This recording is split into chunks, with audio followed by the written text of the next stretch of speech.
The first time I saw Octopath Traveler, this is what I thought Square Enix did to my screen.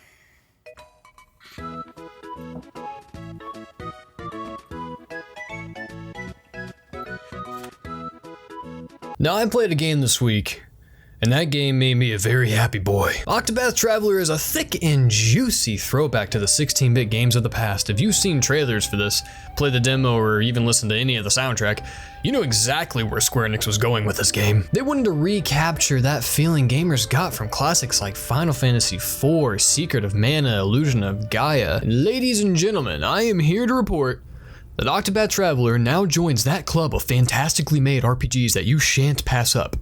Yeah, that's right. I said shan't. Now, up until a few months ago, whenever Nintendo would show off Octopath Traveler, this was generally my reaction. Just look at that face.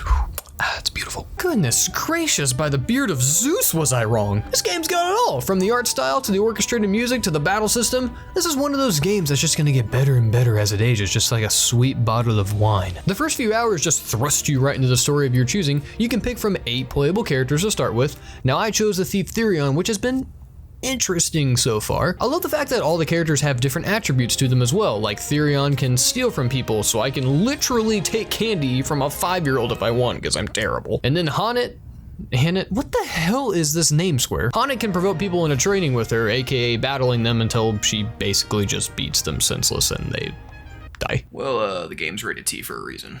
So you're basically going throughout the game's world and assisting others while also picking up more characters who also need help, or they have some major task that they want to complete and you're helping them complete that mission. So for instance, Therion is basically stealing valuable stones to clear his name, while Alphen wants to help people throughout the world since he's an apothecary and that is what apothecaries do. So there's not necessarily one big baddie in the storyline, there's like a bunch of baddies, and at least as far as I can tell, I'm not done with the game yet, but that's what I'm seeing so far. And you know what? I like it. It's different. Whoa! The world is also pretty interesting to explore. Like, it's pretty linear, but you know, the space is used pretty well, so I'm looking past some of that. And all the towns are populated with things like people to talk to, side quests, and in different ways that you can upgrade your party. Hell, even the locales are just fun to look at. And speaking of that, oh boy, let's talk about that art style for a hot minute. You see this right here shouldn't work. Square has achieved a near brilliant combination of pixel-based sprites with high-definition effects and 3-dimensional backgrounds. It clashes together, and at the same time, it feels like the perfect marriage, like Brad and Angelina, except that ended badly. It's got this sort of dreamy feel to it, like everything you're looking at isn't quite there, but yet it is. It's very eye-catching at first, but then it really started to grow on me as the game went on. But who the fuck cares about that? Let's talk about the battling, shall we? I have never been this excited to play a turn-based game before.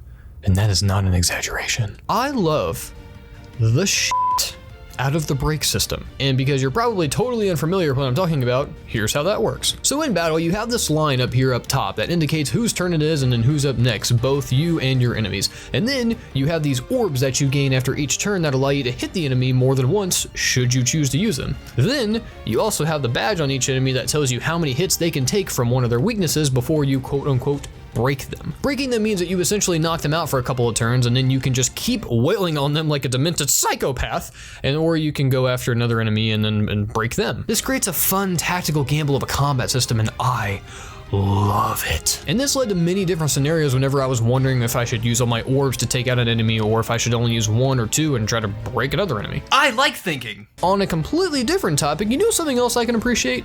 A good menu system. I don't know about you, but I've seen my fair share of complicated menus in video games, and this one, this ain't one of them. Everything here is very cleanly laid out with smart choices like having the playtime right up here in case you're interested in seeing how much of your life you've wasted away with this. And I also love that the second I hit the pause button, I don't actually have to click a world map to just look at the world map. It's brilliant. Brilliant. This game also has pretty tremendous voice acting that really does help bring the characters alive, and it adds a level of personality to them that you otherwise might not have gotten. Now I know some people, don't like that, and that's fine, which is why I'm happy to report that you can turn it off if you want. You have a lot of choice with this game, and that's important. The only character's voice I would like to turn off is Hannet's, because Jesus. 'Tis not the hunt that concerneth me. Thou intendest to stop and off somewhere along the way.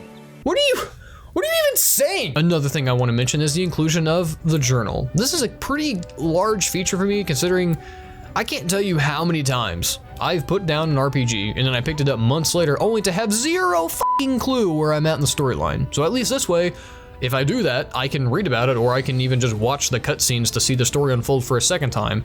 That is huge. Guys, I'm just gonna lay it all out on the table here for you. Octopath Traveler is an incredibly well-made game. It reminds you of the days whenever RPGs were like kings of the gaming industry, and it makes you remember how playing these games felt, but not necessarily how they played, because everything here has been really modernized and you get a fresh coat of paint slapped on it like a Dairy Queen remodel. And I can't tell you how important it is with this genre and specifics. Like, there are times wherever I try to go back and play some RPGs, and oh my god, they're awful now. I mean, not all of them, but there are some that really need to be updated. And it's with great honor that I say Octopath Traveler is a pretty good game, so you should buy it or steal it so you can play it. I'm done. I'm done.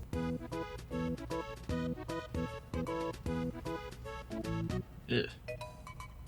Sorry. Normally this is the part of the video where I would end it off with something witty or humorous or show off some of my charm, but I really don't have anything else to say, so I'm just gonna head out because I want to play more Octopath Traveler.